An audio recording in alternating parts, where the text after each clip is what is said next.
Hello guys, welcome again my channel GS by AP sir.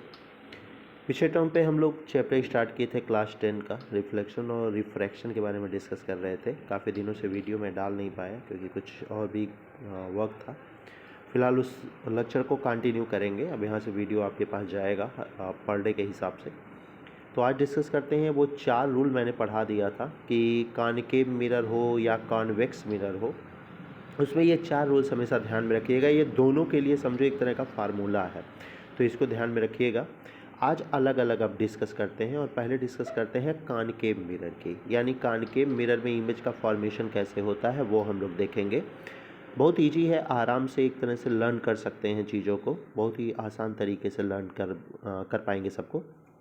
पहला जो image बनता है वो याद रखिएगा। अगर इमेज इन्फिनिटी पे है, इमेज कहाँ है? इन्फिनिटी पे, सॉरी ऑब्जेक्ट अगर इन्फिनिटी पे है तो उसका इमेज हमेशा फोकस पे बनता है। ऑब्जेक्ट अगर इन्फिनिटी पे है तो उसका इमेज कहाँ बनता है? फोकस पे।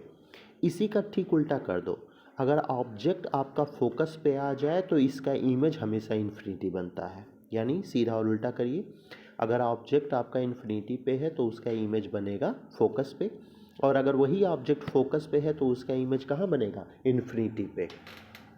ऑब्जेक्ट को थोड़ा मिरर के पास लेकर आते हैं, ऑब्जेक्ट जितना मिरर के पास लेकर आते हैं उतना ही जो उसका इमेज है वो मिरर से दूर बनता जाता है। देखो, जैसे इन्फिनिटी पे था तो इमेज बना फोकस पे, अब बियॉन्ड सी ले आइए ऑब्जेक्ट को, यानी करीब लाए थोड़े मिरर को, इमेज बनेगा सी और एफ के बीच में, यानी फोकस से थोड़ा दूर।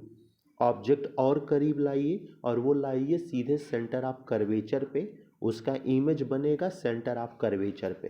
देखो, ऑब्जेक्ट जितना मिरर के करीब आ रहा है उसका इमेज उतना ही मिरर से दूर जा रहा है। पहले इन्फिनिटी पे था तो फोकस पे बना, थोड़ा ये ऑब्जेक्ट को और करीब लाया, बियॉन्ड सी कर दिया तो इमेज बन गया सी और एफ के बीच में। अब ऑब्जेक्ट ला दिया सी पे तो इमेज भी बना कहाँ पे? सी पे। अब और पास ले आइए, ऑब्जेक्ट अब लाया सी और एफ के बीच में तो इसका इमेज बनेगा बियॉन्ड सी, यानी सी से दूर। और करीब लाइए, यानी अब ऑब्जेक्ट लाइए सीधे फोकस पे तो इसका इमेज बनेगा इन्फिनिटी पे। ये 5 तो एकदम तैयार कर लीजिएगा, एकदम लाइन से ही है। इन्फिनिटी पे था तो इमेज आपका बना फोकस पे, बियॉन्ड सी लाया तो इमेज बना सी और एफ के बीच में, ऑब्जेक्ट लाया सी पे तो इमेज भी बना सी पे, ऑब्जेक्ट लाए सी और एफ के बीच में तो इमेज बना बियॉन्ड सी पे, और ऑब्जेक्ट लाया फोकस पे तो इमेज बन गया सीधे आपके बियॉन्ड इन्फिनिटी पे सीधे। इन सभी के केस में ये ध्यान देना, जो इमेज बनेगा वो रियल बनेगा और इन्वर्टेड, यानी रियल और इन्वर्टेड। ऑब्जेक्ट जितना दूर होता है उसका इमेज उतना छोटा बनता है, ऑब्जेक्ट जितना पास आता है उसका इमेज उतना ही बड़ा होता जाता है। यानी जब ऑब्जेक्ट आपका इन्फिनिटी पे था तो उसका इमेज थोड़ा डिमिनिश था फोकस पे, जब सी के बियॉन्ड आया तो ऑब्जेक्ट का इमेज थोड़ा बड़ा हुआ। तो याद रखिएगा, इसी हिसाब से तैयार करिएगा। और सी पे जब बनता है तो सी पे बराबर बनता है, यानी जितना ऑब्जेक्ट का हाइट उतना ही इमेज का भी हाइट। फिर जैसे जैसे आप करीब लाते हैं ऑब्जेक्ट को, इमेज बड़ा होता जाता है, इनलार्ज होता जाता है, और जो फोकस पे रखते हैं ऑब्जेक्ट का उसका इमेज तो इन्फिनिटी पे इनलार्ज ही बनता है। छठा केस थोड़ा अलग है, यानी अब ऑब्जेक्ट को लाते हैं सी और एफ के बीच में, तो सी और एफ में जब ऑब्जेक्ट लाते हैं, सॉरी सी और एफ नहीं, पोल और फोकस के बीच में, तो याद रखना इसका इमेज हमेशा लेंस के अपोजिट साइड में बनता है, इसीलिए इरेक्ट और वर्चुअल बनता है। यानी 5 केस तो बिल्कुल सही है, रियल इन्वर्टेड, लेकिन जो छठा केस है कॉनकेव मिरर का, ये उल्टा हो जाता है।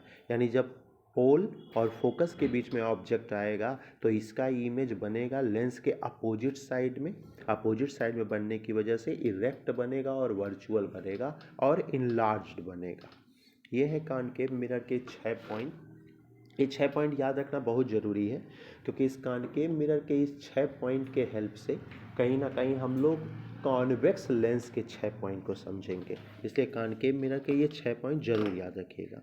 नेक्स्ट वीडियो में कॉनकेव मिरर का यूज़ हम लोग पढ़ेंगे, कॉन्वेक्स मिरर के बारे में जानकारी लेंगे, वहाँ से ये टॉपिक थोड़ा और इजी हो जाएगा। उसके बाद सीधे हम लोग एंट्री करेंगे रिफ्रैक्टिव इंडेक्स और लेंस पे। Thank you everyone.